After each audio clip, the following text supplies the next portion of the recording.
E uma boa noite para você que já está ligado na 103,3, não estava ligado, mas agora ligou aí na internet também. O nosso programa Luz e Vida vai trazer um assunto muito importante, que nós estamos precisando falar muito sobre isso. E nós tiramos esses 17 minutos para estar falando para você sobre este assunto tão importante, que é como se reconciliar com Deus. Às vezes a pessoa pergunta assim, mas como que a gente tem uma condição para estar reconciliando com Deus? Sim, existem alguns passos para que você possa se reconciliar com Deus. Porque há muitos anos, servindo a Deus na minha caminhada, isso me levou a escrever vários assuntos e vários estudos em que nós podemos dizer assim, são estudos que nós podemos passar aqui anos e anos com o programa 24 horas por dia, que ainda não chegamos no final. São mais de 1.500 estudos escritos que nós temos nesses mais de 30 anos de Evangelho. Então, nós queremos sugerir para vocês como dar alguns passos para reconciliar com Deus. E o nosso objetivo é que você encontre o caminho que ainda não encontrou. O primeiro passo para você se aproximar de Deus, você precisa ter fé, porque a fé vem do ouvir e ouvir a palavra de Deus. Então quero dizer para você como que a fé soa até os ouvidos. Como que ela chega até os teus ouvidos? Ouvindo a palavra de Deus. É interessante que se diga que para você dar crédito à palavra de Deus, é preciso que você tenha um interesse profundo e você tenha fé que essa palavra pode transformar você. O modo como se encara as coisas sagradas é a chave da reconciliação. O modo profano despreza tudo que é Deus e te afasta do caminho. Quando alguém tem interesse pelas coisas de Deus, torna-se agradável para ouvir. Porque tem pessoas que você vai pregar o evangelho para ele simplesmente finge que está dando ouvido, mas não está dando ouvido, porque ele não tem fé naquilo que se fala. Ou às vezes a pessoa prega somente por pregar, mas não tem fé naquilo que prega. Você diz que Jesus cura, ele Jesus liberta, Jesus leva o homem para o céu, fé nenhuma. E eu não posso ter fé para você. Você tem que ter a sua fé. E considerando que essas coisas são santas, elas têm que te atrair. As coisas santas têm que te atrair. E a primeira coisa que faz você se atrair pelas coisas de Deus é você ter fé naquilo que Deus tem prometido para você e tem feito para muitas pessoas e que Deus deixa achar por aqueles que buscam. É coincidência ou interesse? Mais interesse, porque coincidência não é. Deus chega até você se você chegar até Ele. Existem passagens bíblicas que nos mostram que as pessoas precisam ter fé para chegar até Deus. Temos, por exemplo, bíblico, o chefe dos fiscais da cidade de Jericó, lá em Lucas, no capítulo 19. Zaqueu queria apenas ver Jesus, mas acabou recebendo o convite dele para uma visita inesperada em sua casa. Há um desejo sincero da parte do ser humano, no seu coração, para receber a Deus.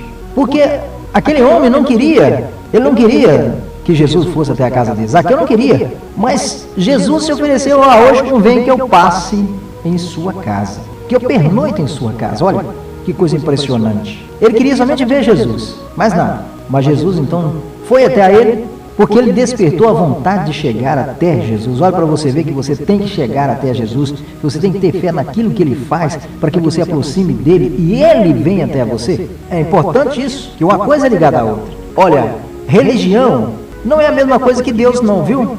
Talvez a pessoa fique falando, eu não troco de religião. Ninguém manda você trocar de religião, basta você ter fé naquilo que você prega ou naquilo que você ouve. Por exemplo, Saulo de Tarso, antes da sua conversão para Paulo, ele era um jovem religioso de uma formação teológica muito alta, máxima mesmo. Ele era zeloso, mas estava indo na direção errada. Adiantava Saulo de Tarso ter a formação que tinha se ele estava andando em direção errada? Ele pensava estar agradando a Deus, perseguindo e matando os cristãos daquela época? Ele tinha interesse em ser um fiel soldado, fiel ao seu Senhor? Mas ele não sabia que estava no caminho errado, pois estava servindo uma religião pensando que estava servindo a Deus. E por causa da sua sinceridade de coração, Deus não deixou no erro, chamando de uma maneira singular. O Senhor o derrubou do cavalo em meia poeira no deserto. Ficou cego para poder ver. Olha para você ver que coisa impressionante. Ele precisou ficar cego para poder enxergar. Compreendeu essa situação? Em que ele estava seguindo o verdadeiro povo de Deus, amando do judaísmo, arrependeu-se e buscou a reconciliação com Cristo. Você conhece essa história. Então, a religião não é a mesma coisa que Deus. Às vezes você diz, eu não vou trocar de religião, eu não vou trocar porque meus pais nasceram na igreja tal e eu vou morrer também nessa igreja, porque eu não vou trocar de igreja de jeito nenhum. Não precisa de vocês pregar para mim que eu não vou trocar de igreja. Ninguém mandando você trocar de igreja, ninguém está mandando você trocar de religião. Nós pregamos o evangelho verdadeiro. Nós pregamos o evangelho verdadeiro. E você tem fé se você quiser. Você só aproxima de Deus se você quiser.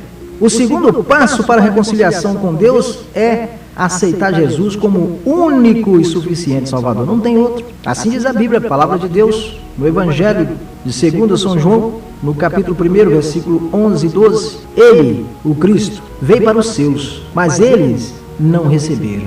Mas a todo quantos o receberam, deu-lhes o direito de tornarem filhos adotivos de Deus Pai, quando aceitam sinceramente o seu Filho Jesus Cristo.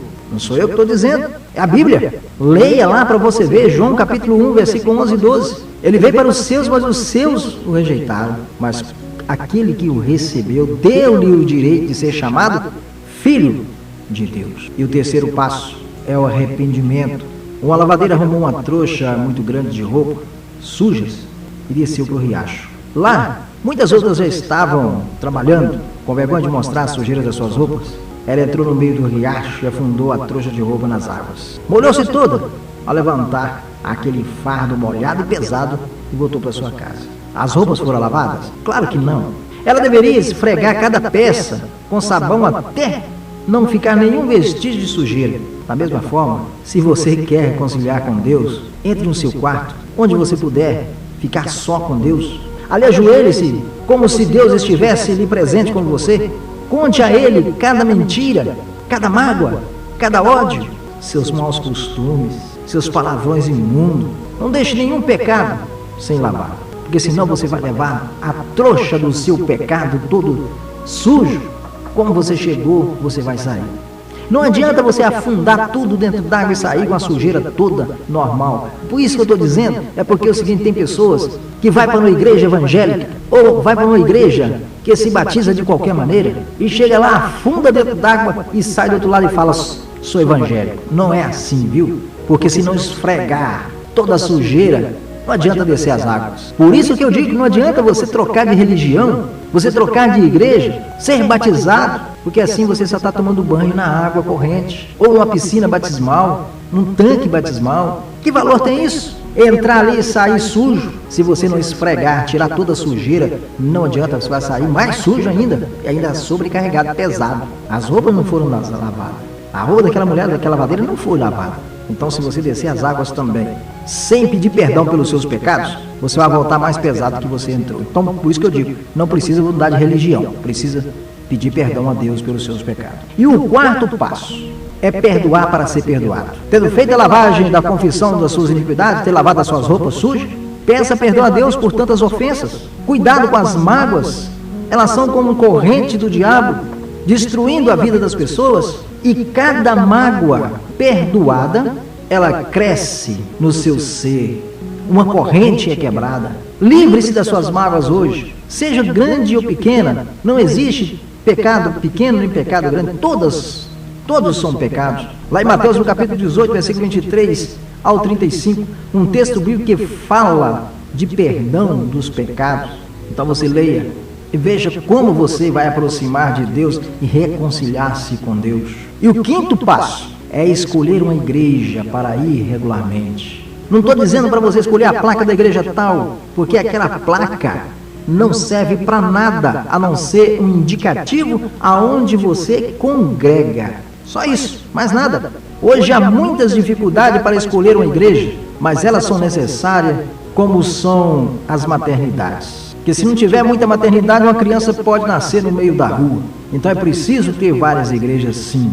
Em ambas ou em diversas, nascem pessoas. A igreja é uma instituição criada pelo próprio Jesus Cristo. Mesmo não sabendo, bem, sendo recebido, ele ia todo ano adorar no templo de Jerusalém. Você sabe disso. Ninguém nasce sozinho em cima da grama, só nasce através da igreja, para cuidar dos fiéis do Senhor. Então existem as igrejas para isso. Não estou dizendo nome de igreja, não estou dizendo nome de denominações, porque isso, como eu disse, a igreja não é religião. O que é religião é estar com Deus. Uma boa igreja tem que ter umas características. Prega a palavra corretamente, prega contra o pecado, não se mostra avarento no trato com dinheiro, seus membros dão bons testemunhos perante a sociedade. Ela ensina a buscar o batismo com o Espírito Santo, que é uma coisa muito importante. Ensina que a salvação é pela graça, pelo favor de Deus, por meio do sangue de Jesus Cristo,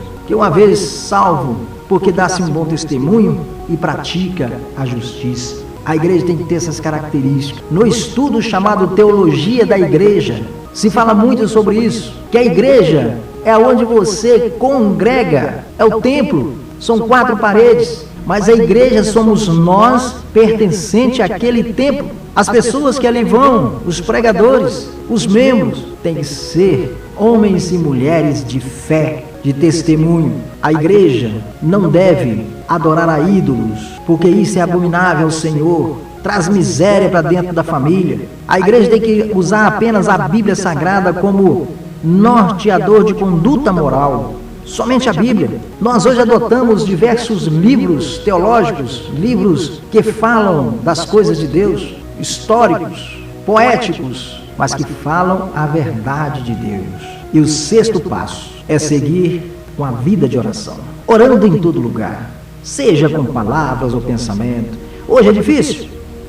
Às vezes pensamos ou passamos 2 horas na internet e não temos 5 minutos para o Senhor, não temos 5 minutos para orar ao Senhor. E como se você deixasse o seu melhor amigo no ostracismo, ou seja, deixasse seu melhor amigo lá parado, sem uma palavra. Analise como está a sua comunicação com o Senhor. Orar é comunicar com Deus, agradecer, adorar, pedir para você, pedir em favor dos outros. Orar para o Senhor, salva os parentes, vizinhos, colegas de trabalho, orando pelos missionários, pelas autoridades políticas. A Bíblia ensina isso. Não é meter a lenha nos outros, mas sim apresentar a Deus cada pessoa que você acha que deve ser apresentada e que deve ser modificada. O futuro da sua vida é você que tem o poder de decidir. Se o seu relacionamento, a sua comunicação com Deus for boa, você será muito feliz e abençoado. Pode ter certeza disso. Seu futuro está nas suas próprias mãos. Se você for sincero com Ele, Ele trabalhará para abençoar você, sua casa, seus estudos. Ele vai cuidar de você como um filho querido. O Salmo 37 fala sobre isso. Você deve ler esse Salmo 37, ler e meditar nesse Salmo 37, nas causas mais difíceis. Jejuar, isso é deixar de comer alimento sólido, tomar líquido. Não há necessidade de evitar água, a não ser em jejum curtos. Tanto Paulo como a rainha Esther, diante de uma causa e problema muito difícil, praticaram o jejum completo de 3 dias, alimento só depois de 72 horas, mas a água eles tomavam, não é? Para você ver que a água é uma substância que te alimenta também. Quer fazer o jejum? Faça o jejum, mas faça o jejum com sabedoria. Se você nunca jejuou antes, comece apenas com um dia. Você vai ter dor de cabeça, você vai sentir mal-estar, você vai sentir fome, mas você vai segurar. No primeiro dia você consegue, e depois assim você vai acostumando. E se você usa um medicamento, não tem problema. Você pode tomar o seu medicamento que não vai quebrar o seu jejum. Porque o nosso corpo, ele reage às mudanças bruscas. Só jejue por causa de coisas justas, viu, gente? Só por causa de coisas justas. Não vai jejuar por causa de qualquer coisa, não. O jejum é uma coisa muito séria. Saúde, perseguição, necessidades graves. Jejum não é mágica, não. Ele vai transformar as coisas num piscar de olhos, não. Mas o jejum é aquilo que mostra que você está buscando a Deus. Se não for dentro da vontade do Senhor, não terá resultado algum. Fazer jejum por coisas egoístas e malvadas é pecado grave. E tem pessoas que fazem o jejum e quebram o jejum sem saber que está quebrando. A pessoa está jejuando, passa perto do outro, ele oferece uma xícara de café. Ele, ao invés de ele só dizer não obrigado, ele diz não obrigado, eu estou em jejum. Quebrou o jejum, não existe mais jejum aí. Você falou, então não está jejuando, porque o jejum é segredo. Depois nós vamos falar sobre o jejum. Então, você deve jejuar, particularmente quando foi orar para certa pessoa que estava doente e também para Jesus batizar alguns membros da igreja com o Espírito Santo. Nós fizemos jejum de 3 dias, porque o jejum só funciona dentro da direção do Espírito Santo, viu? E tem pessoas que jejuam à toa, por nada, sem propósito. Também já fiz assim, também já fiz esse tipo de jejum, né? Mas não deve jejuar por coisas bobas, não, só por coisas sérias, né? O 7º passo é procurar ansiosamente aprender a palavra de Deus, estudar a Bíblia, frequentar as escolas dominicais, os cultos da igreja. O tempo em que passamos aprendendo a palavra de Deus é precioso, porque estamos em contato com Deus. Mas que ninguém se tranque 24 horas em seu quarto para estudar a Bíblia, pois isso é falta de juízo. Você não tem que ficar 24 horas com a Bíblia na mão estudando, que você não vai aprender nada. Estudar a Bíblia, você tem que ter uma sequência de estudo. Então é isso. Está faltando ainda o 8º passo, o 9º passo e depois a direção do Espírito Santo, que nós vamos deixar para amanhã essa continuidade. Mas o que eu quero dizer para você, esse é o aspecto principal da palavra de Deus, em que você pode e deve procurar aprender todos os dias. Reconciliar com Deus é fácil, difícil é você não aproximar de Deus da maneira correta. E eu vou ficando por aqui com mais um programa Luz e Vida. Amanhã estaremos de volta às 18h30, aqui pela 103,3 Rádio Top Minas FM e no www.topminas103.com.br.